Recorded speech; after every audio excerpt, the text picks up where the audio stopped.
26 মেত অসম বিধানসভাত উত্থাপন হ'ব বহু চৰ্চিত সমনাগৰিক সংহিতা বিধেয়ক।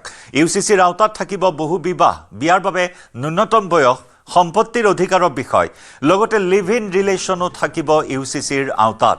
ইউচিচিৰ আওতাৰ বাহিৰত থাকিব জনজাতীয় লোক, ধৰ্মীয় ৰীতি নীতি। নতুন চৰকাৰৰ প্ৰথমখন কেবিনেট বৈঠকত লোৱা এই সিদ্ধান্তৰ এতিয়া তীব্ৰ বিৰোধিতা কৰিছে প্ৰদেশ কংগ্ৰেছৰ সভাপতি গৌৰৱ গগৈ, ৰাইজৰ দলৰ সভাপতি অখিল গগৈ আৰু AIDFৰ সভাপতি বদৰুদ্দিন আজমলে। ইউচিচি বিধেয়ক সন্দৰ্ভত প্ৰদেশ কংগ্ৰেছৰ সভাপতি গৌৰৱ গগৈয়ে প্ৰকাশ কৰে প্ৰতিক্ৰিয়া। বিজেপি চৰকাৰে ইউচিচিৰ পৰা জনজাতীয় লোকসকলক বাহিৰত ৰাখিব বুলি বিশ্বাস নহয়। চৰকাৰে এদিন জনজাতীয় লোকসকলৰ কৃষ্টি সংস্কৃতিত হাত দিব বুলি মন্তব্য গৌৰৱৰ। চৰকাৰে ইউচিচিৰ কথা কয়, কিন্তু শুদ্ধ NRCৰ কথা নকয়। বিজেপিয়ে 6 জনগোষ্ঠীৰ জনজাতিকৰণৰ কথা নকয় বুলিও সমালোচনা গৌৰৱ গগৈৰ।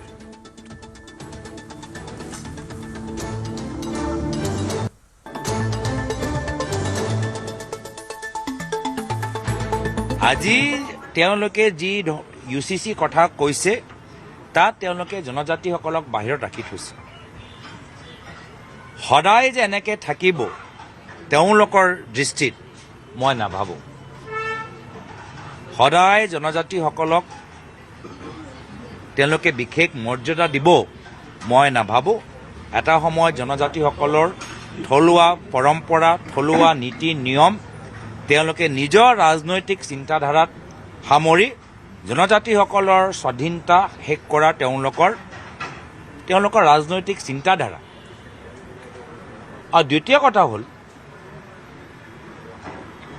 যে যদিও ইউচিচিত আজি শব্দৰ যি ব্যৱহাৰ কৰা গৈছে সেয়া হ'ল ইউনিফৰ্ম, মানে সমান। কিন্তু আজি তেওঁলোকে যি সমাজ তেওঁলোকে গঢ় দিছে সেই সমাজৰ ভিতৰত সকলৰ সমান অধিকাৰ নাই। মই ক'বলৈ বিচাৰোঁ যে তেওঁলোকে ইউচিচি কথা কৈছে, শুদ্ধ NRC কথা কিয় কোৱা নাই? NRC যে সম্পূৰ্ণ কৰিব লাগে সেইখিনি কথা কিয় কোৱা নাই? অসম চুক্তিৰ কথা কিয় তেওঁলোকে কোৱা নাই? 6 জনগোষ্ঠীৰ জনজাতিকৰণৰ কথা কিয় কোৱা নাই? জনজাতিসকলৰ তেওঁলোকৰ কাউন্সিলৰ আৰু অধিকাৰৰ কথাবোৰ কিয় কোৱা নাই? সেইখিনি কথাবোৰ ক'ত গ'ল? বহু বিবাহ নিষিদ্ধ কৰিবলৈ ইউচিচিৰ প্ৰয়োজন নাই। ইউচিচিৰ তীব্ৰ বিৰোধিতা কৰি এই মন্তব্য কৰে ৰাইজৰ দলৰ সভাপতি তথা শিৱসাগৰৰ বিধায়ক অখিল গগৈয়ে।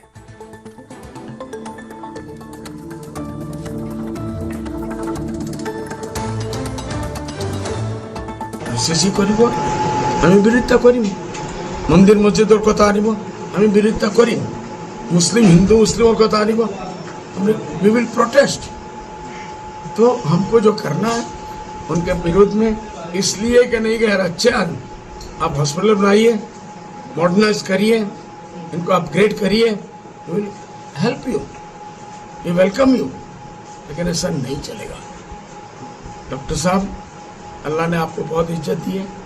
102, 103 आपको कैंडिडेट MLAs मिले। इतना भारी पावर में पूरा इंडिया में लोग नहीं आते हैं। आप आए हैं, सब धर्मों के साथ न्याय कीजिए, इंसाफ कीजिए। आप जमीन पे इंसाफ करेंगे, ऊपर वाला आपके साथ भी इंसाफ करेगा। लेकिन ये सब झगड़े यूसीसी और ये सब लाना आप करते रहेंगे, हम भी खिलाफ करते रहेंगे। वो आपका पॉलिटिक्स है या हमारा पॉलिटिक्स? चलो हम डिनाई करी, অপোজ কৰিম। এটা হ'ল যে বহু বিবাহ নিষিদ্ধ কৰা, এইটোৰ কাৰণে আমাৰ ইউচিচিৰ কোনো প্ৰয়োজন নাই। কাৰণ ইতিমধ্যে আমি অসম এছেম্বলিত সকলো জাতি ধৰ্মৰ মানুহৰ কাৰণে ইতিমধ্যে বহু বিবাহ নিষিদ্ধ আইন ইতিমধ্যে পাছ কৰিলোঁ আৰু সেইখন ইতিমধ্যে আইনত পৰিণত হ'ল। বিলখন পাছ কৰিলোঁ আৰু আইন হৈ গ'ল। গতিকে অসমত বহু বিবাহ কৰিবই নোৱাৰে। গতিকে ইয়াৰ কাৰণে ইউচিচি অনাৰ কোনো প্ৰয়োজন নাছিলে। বিবাহ পঞ্জীয়ন কৰিবই লাগিব, সেইটো আমি ইতিমধ্যে ঠিক কৰি পেলালোঁ। তাৰ পাছত সম্পত্তিৰ সম অধিকাৰ, এই প্ৰশ্নটোত হিন্দু, বৌদ্ধ, শিখ আৰু জৈন আমাৰ সকলোৰে সম্পত্তিৰ সমান অধিকাৰ আছে। মাত্ৰ এতিয়া মুছলমানসকলৰ মহিলাবিলাকৰ সম্পত্তিৰ আধা অধিকাৰ আছে, পুৰুষবিলাকৰ মানে এক যদি আছে তেতিয়াহ'লে মহিলাৰ আধা।